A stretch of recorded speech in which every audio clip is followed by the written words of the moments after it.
elədiyi hünərinə, qəhrəmanlığına, igidliyinə heyran olduğu bir qəhrəman.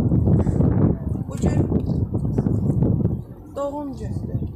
Yaşasaydı, bu günü bəlkə toy olmuşdu, bəlkə övladları olmuşdu, bəlkə də öz ailəsinin içində qeyd eləmişdi bu günü. Amma bu günü biz onsuz qeyd eləyirik, cənnətdə qeyd eləyir.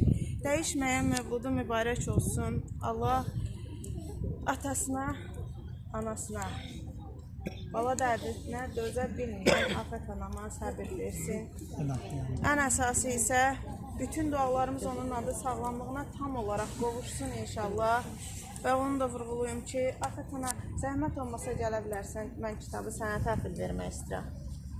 Dünən Neftçaladaydım. Qəhrəmanımın doğum gününü dünən Neftçalada qeyd elədik. Heydər Əliyev mərkəzində xatirəsinə həsr olunmuş kitablarımız təqdimatı da keçirildi.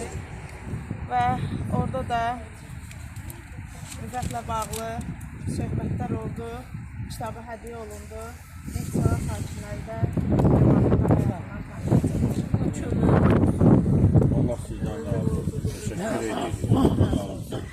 Bilməyənlər üçün deyək ki, artıq bu neçənci kitabdır ki, İmamən Esmirə xanım bunun üzərində tamamlayıb da, ondan sonra təqdimatda keçirdi.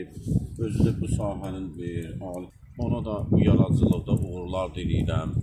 İmamən elə mən həmişə deyirdim ki, orada baxıram kadra düşməyən şeirlər var, deyir ki, yazardım, yəni pozardım bir o yazdığım şeir qəzəlləri. Onları ki, mən göz yaşımla yazmışam, onları silərdim. Yerinə elə misralar yazardım ki, insanları xoş əhval ruhiyyə gətirsin.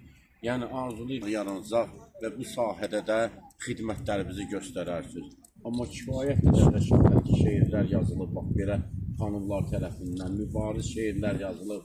Mən Hacı Əhməd olaraq o qədər yazmamışam, niyə? Dərdli qəmli bir insanam.